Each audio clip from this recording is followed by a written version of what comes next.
જો આવો વરસાદ વરસતો હોય તો એની મજામાં ગાંઠિયા ખાવાની મજા જ કંઈક હોય છે ભાઈ. આ નીલાભાઈ છે ગાંઠિયાવાળા, ગાડીના પાટિયા પાસે બેસે જામપુરાના રોડ ઉપર.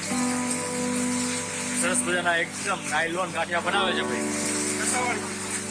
હા નીલાભાઈ. અને જો એ ચિપ્સ આમાં આ વજનમાં આપે છે, પણ પછી ખાવી હોય કે ફ્રી હોય છે ભાઈ.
ગાંઠિયા સાથે ચિપ્સ ફ્રી નિલેશભાઈ?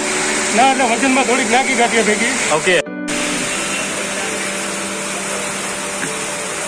પિયુષભાઈની સ્ટાઇલ જુઓ, ચિપ્સ કાપવાની આવી રીતે કાપવાની.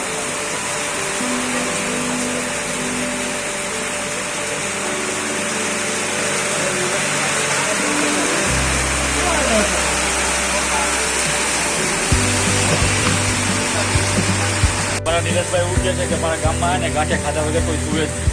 હા, નથી. હા, રાતે ગાંઠિયા ખાય તો જ સરસ મજાની ઊંઘ આવે ને સારા સપનાઓ આવે. ગાંઠિયાનો ભાવ 25 રૂપિયા, 25 રૂપિયા એટલે 250 રૂપિયાનો કિલો થયો. અને ચિપ્સનો ભાવ બી કેટલો છે? 250. 250. ચિપ્સનો બી સેમ ભાવ છે.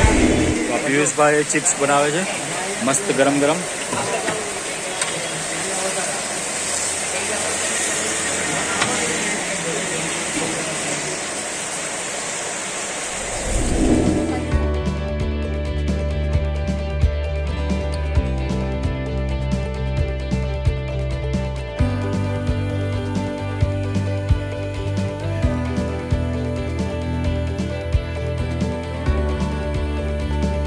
તો આમાં શું શું ઇન્ટિગ્રેટ આવે છે? આમાં શું નાખ્યું ભાઈ તમે? લીંબુ, બીજું શું નાખ્યું? મીઠું અને ખાંડ, બરાબર ને? અને થોડી ચટણી.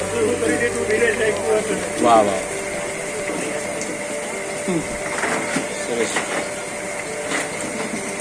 આનો ટેસ્ટ એકદમ કટો મીઠો હોય છે. અને આ ચિપ્સ કોરી મોરી નથી હોતી. નોર્મલી ગાંઠિયા ભેગી જે ચિપ્સ આવે છે એકદમ કોરી હોય છે. આપણે જેતપુર ને ધોરાજીમાં બધી ખાય તો અહીંયા શું હોય, એકદમ પાણી જેવી હોય છે. આનો સ્વાદ જ એક અનેરો હોય છે.